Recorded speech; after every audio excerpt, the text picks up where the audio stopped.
தந்தை மகன் தூயாவியாரின் பெயராலே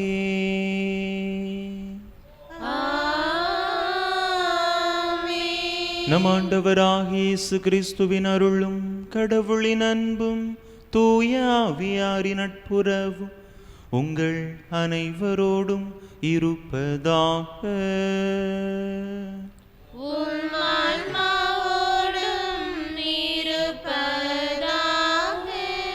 இயேசுவில் அன்பார்ந்த சகோதர சகோதரிகளை, இந்த தெய்வீக திருப்பலியானது நேற்றைய தினம் இறையடி சேர்ந்த நம்முடைய தூத்துக்குடி மறை மாவட்டத்தை சார்ந்த அருட்தந்தை சேவியர் ஜார்ஜ் என்பவருடைய ஆன்ம இளைப்பாற்றி பலியாக ஒப்புக் கொடுக்கப்படுகின்றது.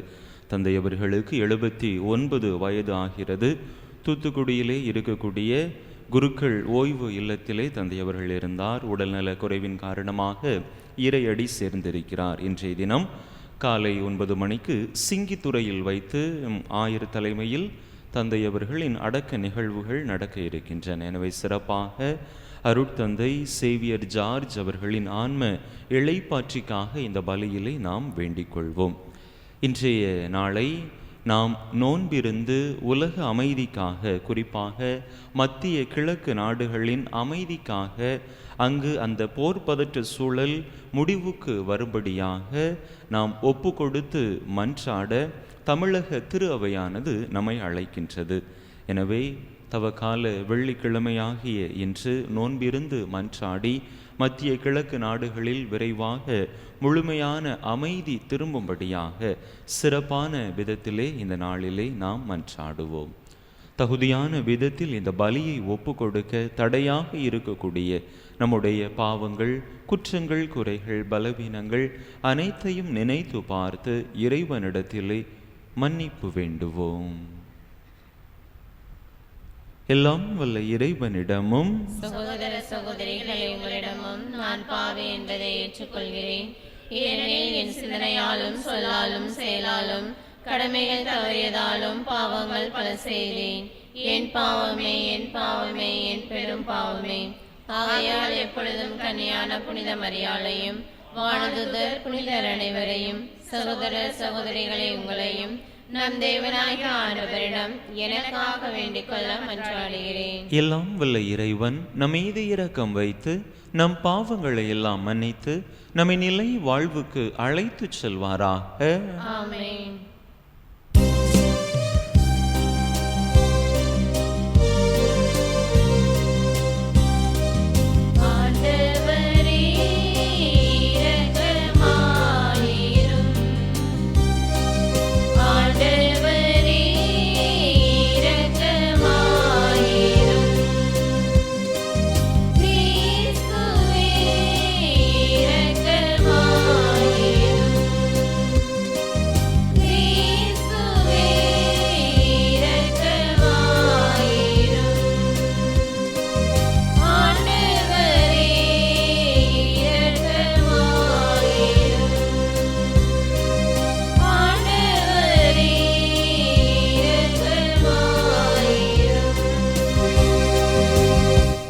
மன்றாடுவோமாக.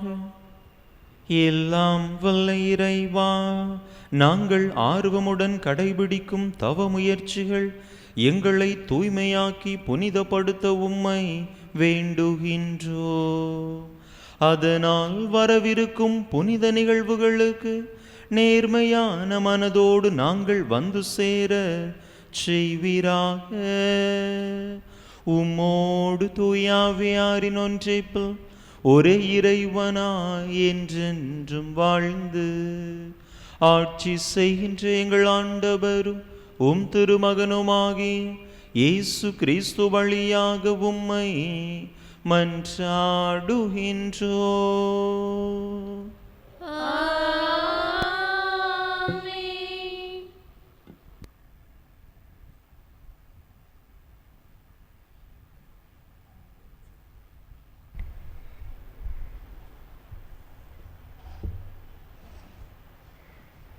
தொடக்க நூலிலிருந்து வாசகம்.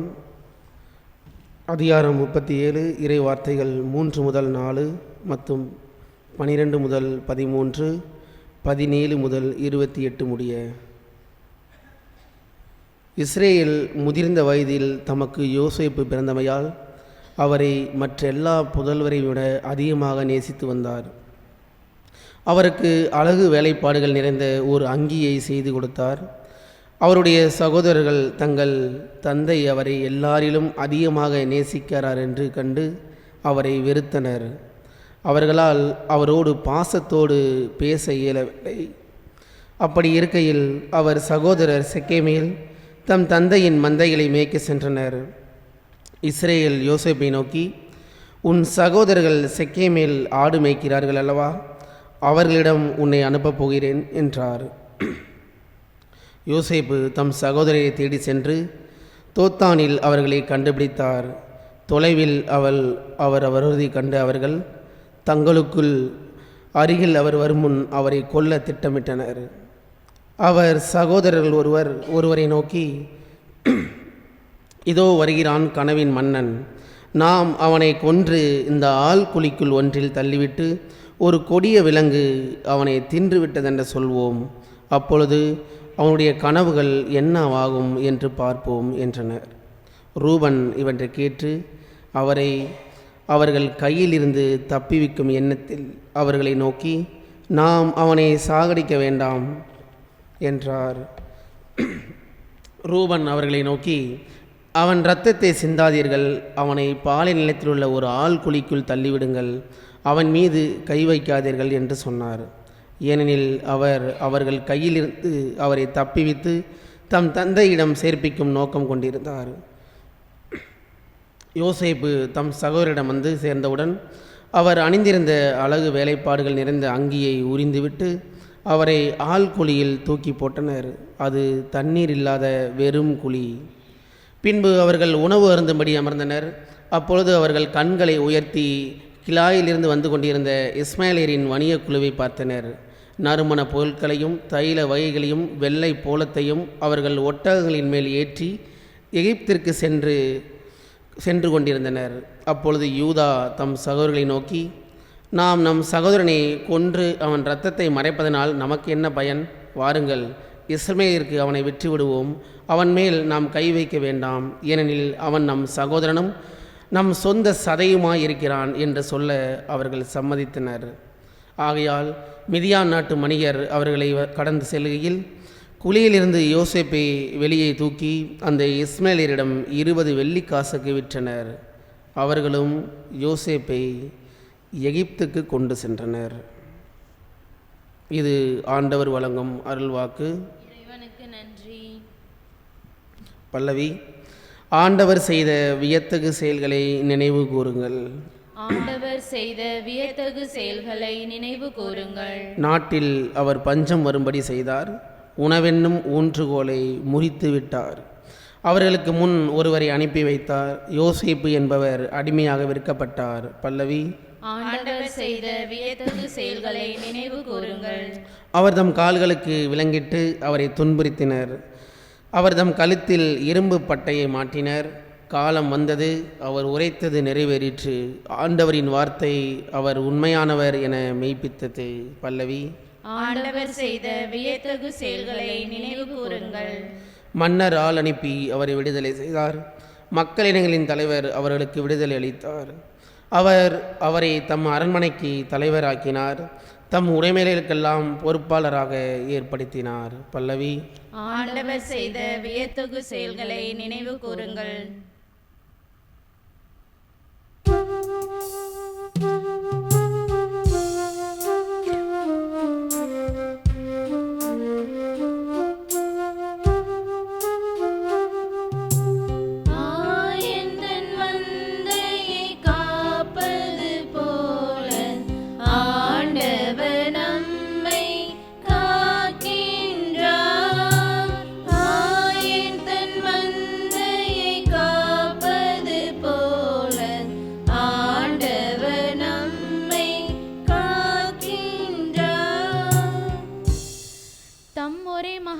நம்பிக்கை கொள்ளும் எவரும் அழியாமல் நிலைவாழ்வு கொள்ளும் பொருட்டு அந்த மகனையே அளிக்கும் அளவுக்கு கடவுள் உலகின் மேல் அன்பு கூர்ந்தார்.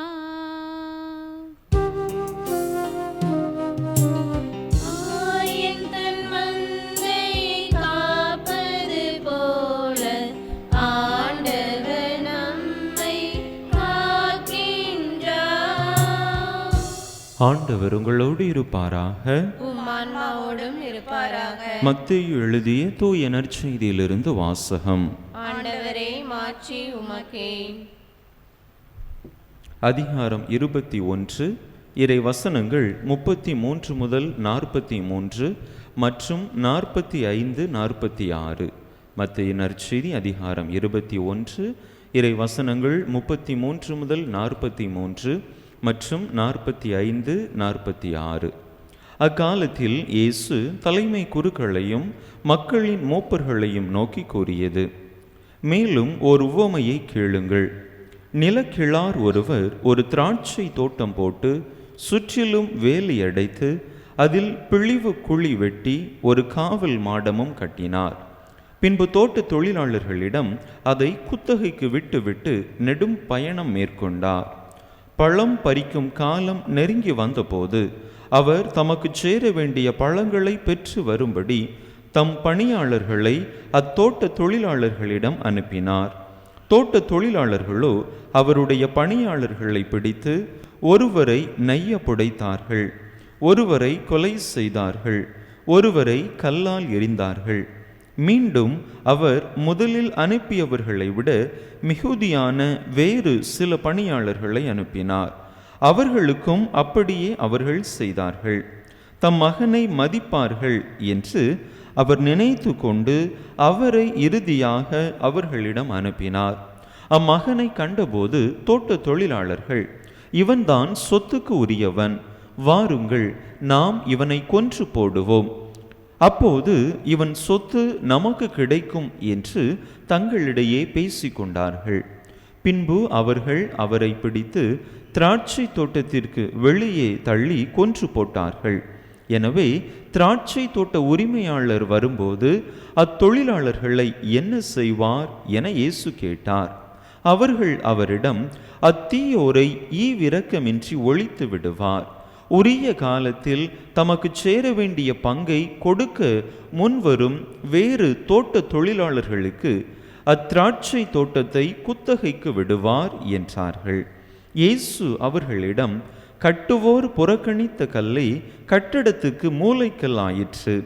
ஆண்டவரால் இது நிகழ்ந்துள்ளது, நம் கண்களுக்கு இது வியப்பாயிற்று என்று நீங்கள் மறைநூலில் ஒருபோதும் வாசித்தது இல்லையா?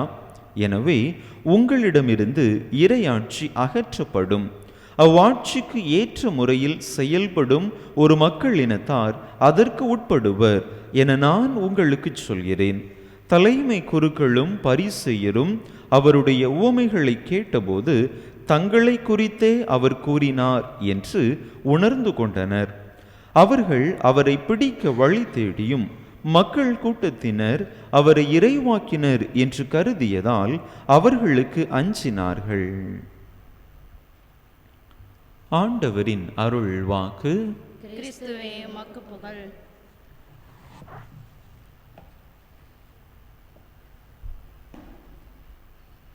இயேசுவில் அன்பார்ந்த சகோதர சகோதரிகளே, நேற்று நாம் வாசிக்க கேட்ட செல்வந்தர் லாசர் நற்செய்தி பகுதியில் கண்டுகொள்ளாமை என்கின்ற மனித உணர்வை குறித்து நாம் வாசித்தோம்.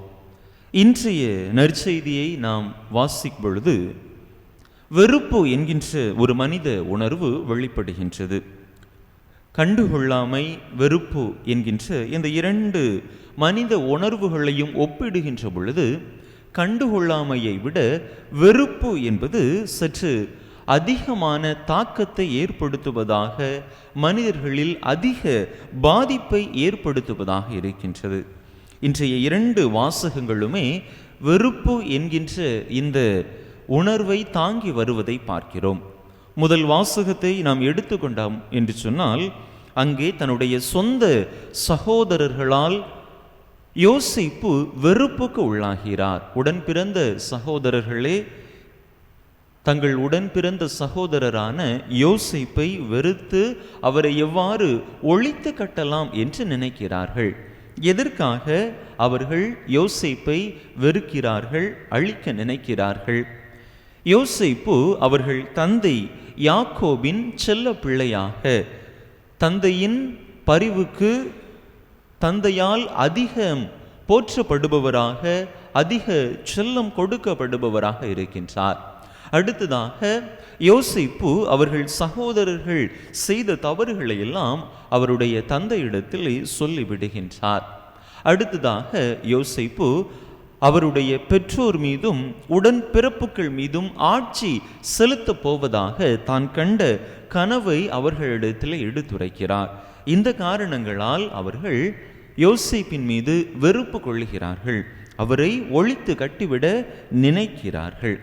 நற்செய்தியை பார்க்கிற பொழுது பரிசேயர்கள், மறைநூல் அறிஞர்கள் இவர்கள் இயேசுவின் மீது வெறுப்பு கொள்ளுகிறார்கள்.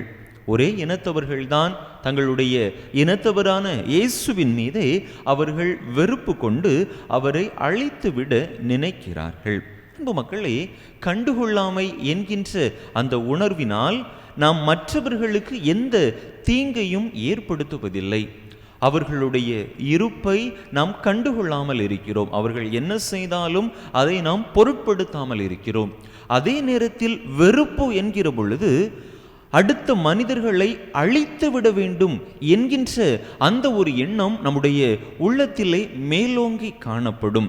பொறாமை, கோபம் என்கின்ற இந்த எண்ணங்கள் மூலமாக இந்த வெறுப்பானது வெளிப்படுத்தப்படுகின்றது.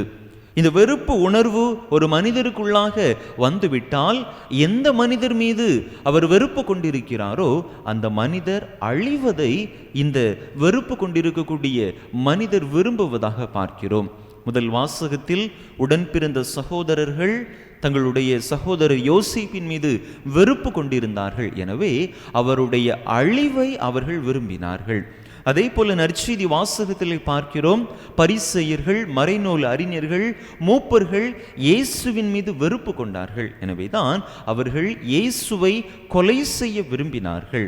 அந்த வெறுப்பின் மூலமாகத்தான் இயேசுவை அவர்கள் கொன்றும் போட்டார்கள் என்று நாம் பார்க்கிறோம். அன்பு மக்களை, என்று நாம் நம்முடைய இந்த மனித உணர்வை சற்று சிந்தித்து பார்க்க, அலசி பார்க்க நாம் அழைக்கப்படுகின்றோம். நாம் யார் மீதாவது வெறுப்பு கொண்டிருக்கிறோமா? மற்றவர்கள் அழிய வேண்டும் என்று நம்முடைய வாழ்க்கையிலே நாம் விரும்புகிறோமா என்று இந்த நாளிலே நாம் சிந்தித்து பார்க்க அழைக்கப்படுகின்றோம். அப்படிப்பட்ட அந்த வெறுப்புணர்வு நம்மிடத்தில் இருந்தது என்று சொன்னால் அதனை நம்முடைய சொற்களால், நம்முடைய செயல்களால் நாம் வெளிப்படுத்தினோம் என்று சொன்னால் இன்று அதற்கு ஒரு முடிவு கட்ட நாம் அழைக்கப்படுகின்றோம். கிறிஸ்தவர்களாக இருந்து கொண்டு மற்றவர்கள் மீது வெறுப்பு கொண்டு மற்றவர்களுடைய அழிவை விரும்புவதில் எந்தவித அர்த்தமும் கிடையாது.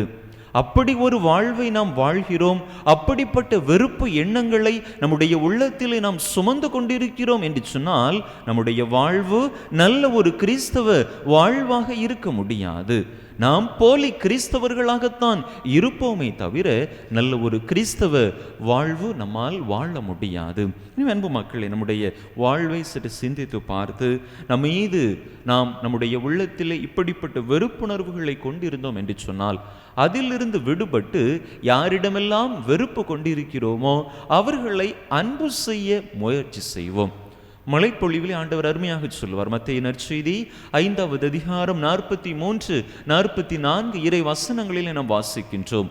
உங்கள் பகைவரிடம் வெறுப்பு கொள்வாயாக என்று சொல்லப்பட்டிருக்கிறது. ஆனால் நான் உங்களுக்கு சொல்லுகிறேன், உங்கள் பகைவரிடமும் அன்பு கூறுங்கள் என்று சொல்லுவார்.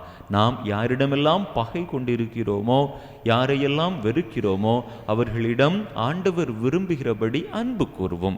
ஆண்டவர் அதைத்தான் செய்தார். தன்னை சிலுவையில் அறைந்த அந்த பகைவர்களையே அவர் அன்பு செய்தார். அவர்களுக்காக தந்தை கடவுளிடம் அவர் மன்றாடினார் என்று நாம் பார்க்கிறோம். நாமும் இப்படிப்பட்ட உணர்வை கொண்டிருக்கிற பொழுது மற்றவர்களை, நம்முடைய பகைவர்களை வெறுப்பு உணர்வு இல்லாமல் அன்பு உணர்வு கொண்டு நாம் வாழுகின்ற பொழுது நிச்சயமாக நாம் இறைவனின் சாட்சிகளாக, அவருடைய அன்பு சீடர்களாக இந்த உலகத்திலே வலம் வருவோம். எனவே அப்படிப்பட்ட நல்ல மனப்பக்குவத்தை, நல்ல மனநிலையை நாம் பெற்றுக்கொள்ள வரம் கேட்டு தொடர்ந்து இந்த திருப்பலியிலே இணைந்து மன்றாடுவோம். ஆமென்.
சகோதர சகோதரிகளே, என்னுடையதும் உங்களுடையதுமான இப்பலி எல்லாம் வல்ல தந்தையாக இறைவனுக்கு ஏற்றதாகும்படி மன்றாடுங்கள். ஆண்டவர் தம் திருப்பெயரின் புகழ்ச்சிக்காகவும் ஆட்சிக்காகவும் நமது நன்மைக்காகவும் புனித திரு அவையின் அனைத்து நலன்களுக்காகவும் உமது கையிலிருந்து இப்பலியை ஏற்றுக்கொள்வாராக. இறைவா, இம்மறை நிகழ்வுகளை தகுதியுடன் கொண்டாட உமடியார்களை உமது இரக்கத்தால் தயாரிக்க உம்மை வேண்டுகின்றோம். இவ்வாறு இறைப்பற்றுள்ள வாழ்வினால் அவர்களை நீரே வழி நடத்துவீராக. எங்கள் ஆண்டவராகிய கிறிஸ்து வழியாக உம்மை மன்றாடுகின்றோம்.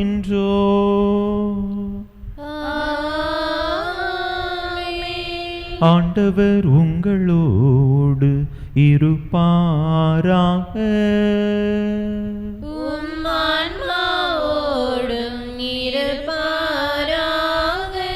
இதயங்களை மேலே எழுப்புங்கள்.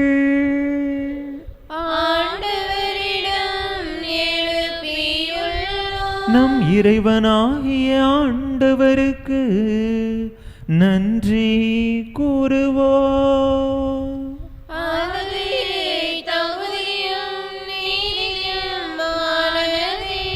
ஆண்டவரே, தூயவரான தந்தையே, இன்றுமுள்ள எல்லாம் வல்ல இறைவா, எங்கள் ஆண்டவராகிய கிறிஸ்து வழியாக எந்நாளும் எவ்விடத்திலும் நாங்கள் உமக்கு நன்றி செலுத்துவோம்.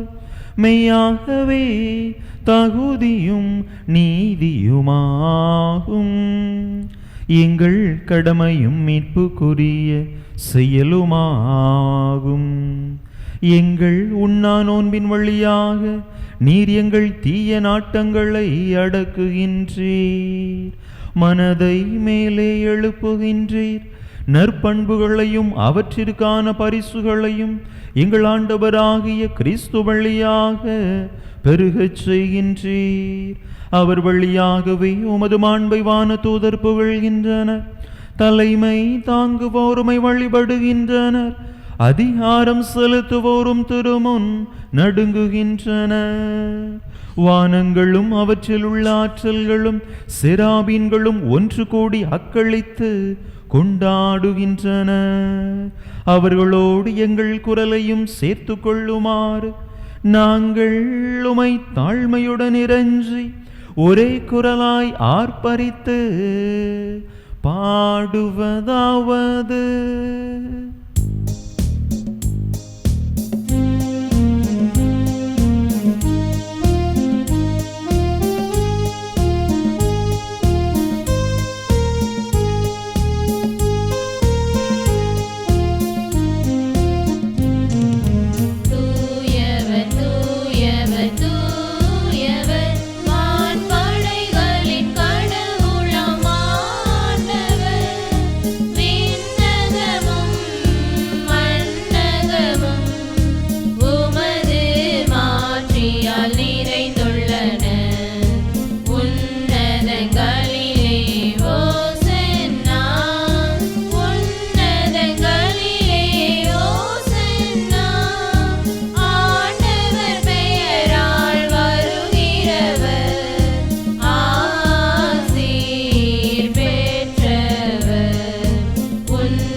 இந்த அப்பரச காணிக்கைகளோடு உலக தலைவர்களை, குறிப்பாக மத்திய கிழக்கு நாடுகளில் எங்கெல்லாம் பிரச்சனை, போர் பதற்றம் நிலவி கொண்டிருக்கிறதோ அந்த தலைவர்களை எல்லாம் நாம் இந்த அப்பரச காணிக்கைகளோடு இறைவனுடைய கரத்திலே ஒப்பு கொடுப்போம். இயேசுவினுடைய திரு இருதயத்தை நினைவு கூறக்கூடிய இன்றைய தினத்தன்று இயேசுவினுடைய இதயத்தில் காணப்பட்ட அன்பும் கனிவிரக்கமும் இந்த தலைவர்களுடைய இதயங்களிலும் வெளிப்பட, விரைவாக போர் பதற்றம் முடிவுக்கு வர, உலகமெங்கும் அமைதி நிலவ சிறப்பாக அனைத்து தலைவர்களையும் ஒப்பு கொடுப்போம். பதற்ற சூழல்களுக்கு மத்தியில் வாழ்ந்து கொண்டிருக்கக்கூடிய அமைதி இழந்து தவித்து கொண்டிருக்கக்கூடிய மக்களை இந்த பலிபீடத்திலே அப்பரச காணிக்கைகளோடு இறை கரத்திலே ஒப்பு கொடுப்போம். அந்த மக்களும் தாங்கள் இழந்த மன அமைதியை மீண்டுமாக பெற்றுக்கொள்ள, ஒரு அமைதியான வாழ்க்கையை தொடர்ந்து அவர்கள் வாழ, நம்முடைய குடும்பங்களிலும் நம்முடைய பங்கிலும் ஊரிலும் அமைதி நிலவும்படியாகவும் சிறப்பாக இந்த அப்பரச காணிக்கைகளோடு நம்மையும் இறை கரத்திலே ஒப்பு கொடுத்து மன்றாடுவோம். ஆண்டவரே, நீர்மையாகவே தூயவர், தூய்மை அனைத்துக்கும் ஊற்று. ஆகவே உம்முடைய ஆவியை பொழிந்து இக்காணிக்கைகளை தூய்மைப்படுத்த உம்மை வேண்டுகின்றோம். இவ்வாறு எங்கள் ஆண்டவர் இயேசு கிறிஸ்துவின் உடலும் இரத்தமுமாக எங்களுக்கு இவை மாறுவனவாக. அவர் பாடுபட உளம் கனிந்து தம்மை கையளித்த போது அப்பத்தை எடுத்து நன்றி செலுத்தி அதை பிட்டு தம் சீடர்களுக்கு அளித்து அவர் கூறியதாவது: அனைவரும் இதிலிருந்து பெற்று உண்ணுங்கள், ஏனெனில் இது உங்களுக்காக கையளிக்கப்படும் என் உடல்.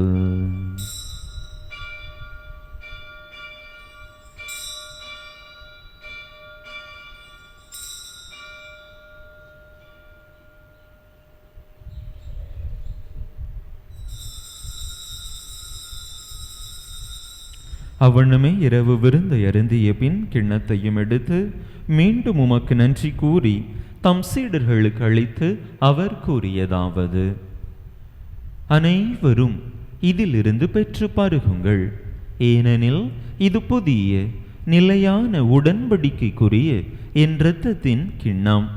இது பாவ மன்னிப்புக்கென்று உங்களுக்காகவும் பலருக்காகவும் சிந்தப்படும். இதை என் நினைவாக செய்யுங்கள்.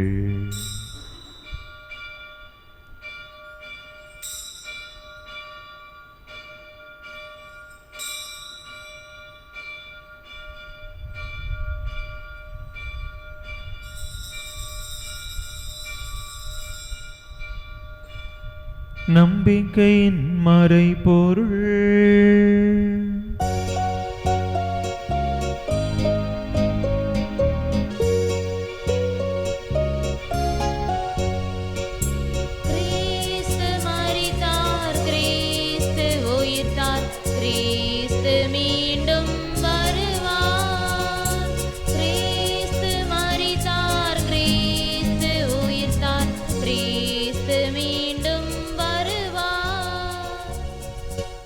ஆகவே ஆண்டவரே, நாங்கள் கிறிஸ்துவின் இறப்பினையும் உயிர்ப்பினையும் நினைவு கூர்ந்து வாழ்வு தரும் அப்பத்தையும் மீட்பளிக்கும் கிண்ணத்தையும் உமக்கு ஒப்பு கொடுக்கின்றோம். உம் திருமுன்னின்று உமக்கு ஊழியம் புரிய தகுந்தவர்கள் என எங்களை ஏற்றுக்கொண்டீர். எனவே உமக்கு நன்றி செலுத்துகின்றோம்.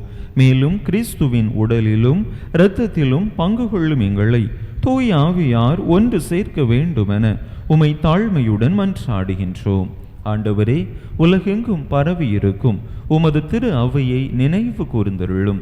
எங்கள் திருத்தந்தை லியோ, எங்கள் ஆயர் ஸ்டீஃபன், எல்லா திருநிலையினர் ஆகிய அனைவரோடும் உமது திரு அவை அன்பில் நிறைவு பெறச் செய்தருளும். நீர் இவ்வுலகிலிருந்து உம்மிடம் அழைத்து கொண்ட அருட்தந்தை சேவியர் ஜார்ஜ் எனும் அடியாரை நினைவு கூர்ந்தருளும். உம் திருமகனோடு அவரது இறப்பில் இணைக்கப்பட்டிருந்த இவர் உயிர்ப்பிலும் அவரை போல இருக்கச் செய்தருளும். மேலும் உயிர்த்தெழும் எதிர்நோக்குடன் துயில் கொள்ளும் எங்கள் சகோதர சகோதரிகளையும் இறந்தோர் அனைவரையும் இரக்கத்துடன் நினைவு கூர்ந்து உமது திருமுக ஒளியினுள் ஏற்றருளும்.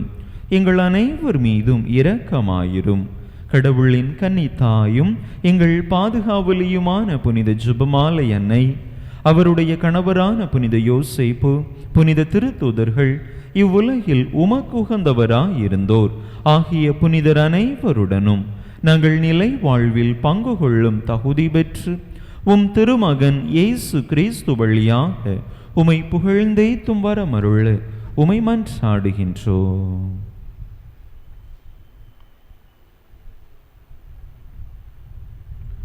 இவர் வழியாக இவரோடு இவரில் எல்லாம் வல்ல இறைவனாகிய தந்தையே, தூயாவியாரின் ஒன்றைப்பில் எல்லா புகழும் மாட்சியு என்றென்றும் உமக்கு உரியதே.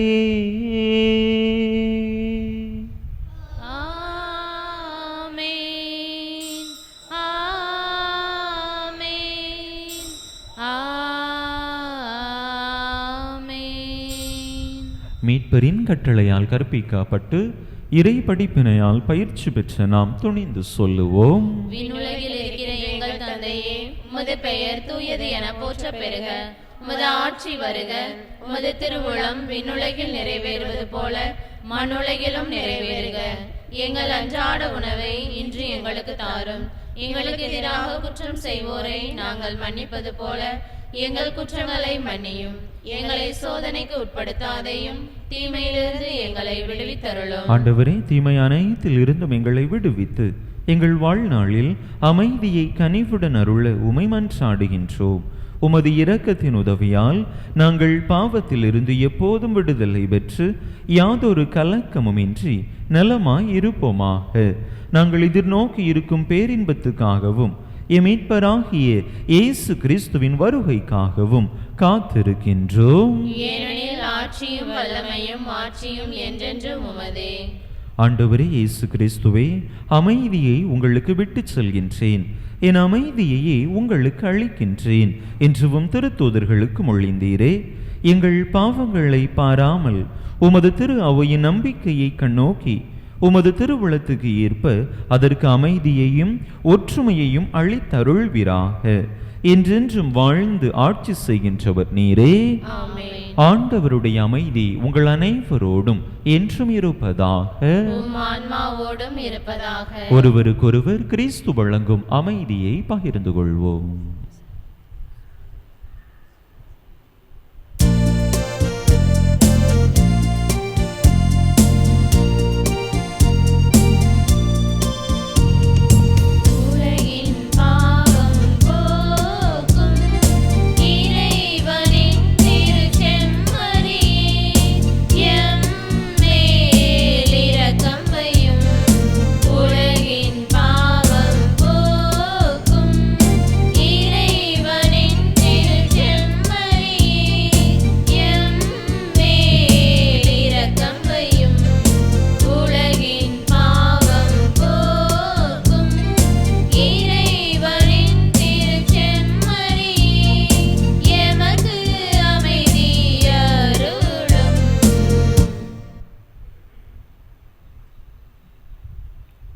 இதோ இறைவனின் செம்மறி, இது உலகின் பாவங்களை போக்குகின்றவர்.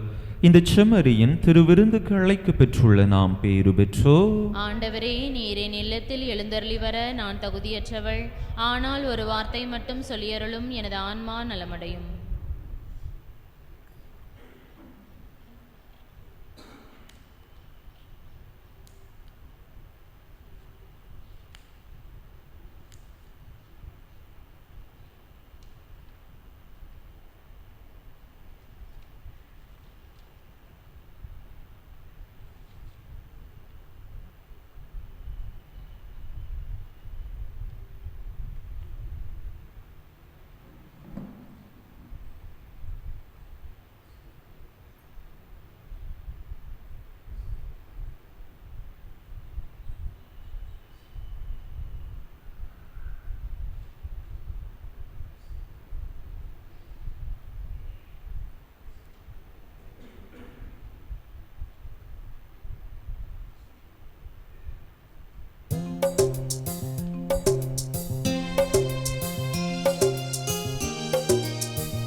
மாலை 6:30 மணிக்கு ஜெபமாலையும் அதனைத் தொடர்ந்து திருச்சிலுவை பாதையும் சிலுவை பாதையின் நிறைவில் நற்கருணை ஆசீரும் நடைபெறும். மன்றாடுவோமாக. ஆண்டவரே, நிலையான மீட்பின் அச்சாரத்தை பெற்றுக்கொண்ட நாங்கள் அதை தகுந்த முறையில் நாடச் செய்தருள உம்மை வேண்டுகின்றோம். அதனால் நாங்கள் அம்மீட்பை கண்டடைய நீரே உமது ஆற்றலை எங்களுக்கு தந்தருள்வீராக. எங்கள் ஆண்டவராகிய கிறிஸ்து வழியாக உம்மை மன்றாடுகின்றோம்.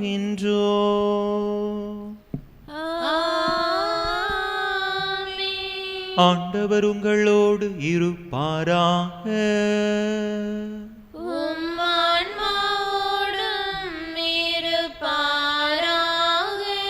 எல்லாம் வல்ல இறைவன் தந்தை மகன் தூயாவியார் உங்களுக்கு ஆசை வழங்குவாராக.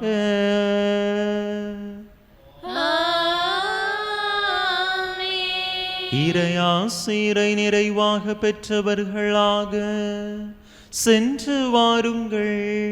திருப்பலி நிறைவேறிற்று.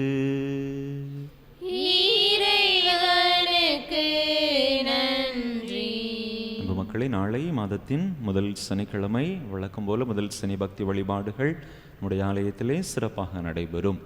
முதல் சனி திருப்பலி தொடங்குவதற்கு முன்பதாக மாலையில் 5:30 மணிக்கு திருக்குடும்ப சபை, நற்கருணை வீரர் சபை, பாலர் சபை கூட்டங்கள் நடைபெறும்.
திருப்பலியை நிறைவேற்றிய தந்தை அவர்களின் ஆன்ம நலனுக்காகவும் உடல் உள்ள நலனுக்காகவும் அருள் சகோதரிகளின் உடல் உள்ள நலனுக்காகவும் அவர்களது பணி சிறக்கவும் திருப்பலியில் பங்கேற்ற அனைவரின் குடும்ப நலனுக்காகவும் பிள்ளைகளின் நற்படிப்பிற்காகவும் உலக அமைதிக்காகவும் வேண்டிக் கொள்வோம்.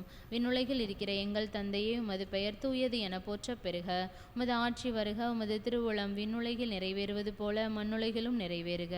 எங்கள் அன்றாட உணவை இன்று எங்களுக்கு தாரும். எங்களுக்கு எதிராக குற்றம் செய்வோரை நாங்கள் மன்னிப்பது போல எங்கள் குற்றங்களை மன்னியும். எங்களை சோதனைக்கு உட்படுத்தாதையும் தீமையிலிருந்து எங்களை விடுவித்தருளும். ஆமீன்.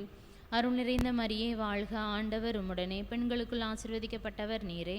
உம்முடைய திருவயிற்றின் கனியாகிய இயேசுவும் ஆசி பெற்றவரே. புனித மரியே, இறைவனின் தாயே, பாவிலாய் இருக்கிற எங்களுக்காக இப்பொழுதும் எங்கள் இறப்பின் வேளையிலும் வேண்டிக் கொள்ளும். ஆமேன். தந்தைக்கும் மகனுக்கும் தூய ஆவிக்கும் மாட்சிமை உண்டாவதாக. தொடக்கத்தில் இருந்தது போல இப்பொழுதும் எப்பொழுதும் என்றென்றும் இருப்பதாக. ஆமேன். புனித ஜெபமாலை அன்னையே, எங்களுக்காக வேண்டிக் கொள்ளும். புனித ஜெபமாலை அன்னையே, எங்களுக்காக வேண்டிக் கொள்ளும். புனித ஜெபமாலை அன்னையே, எங்களுக்காக வேண்டிக் கொள்ளும். இயேசுவின் திரு இருதயமே, என் நம்பிக்கையெல்லாம் உமது பேரில் வைக்கிறேன்.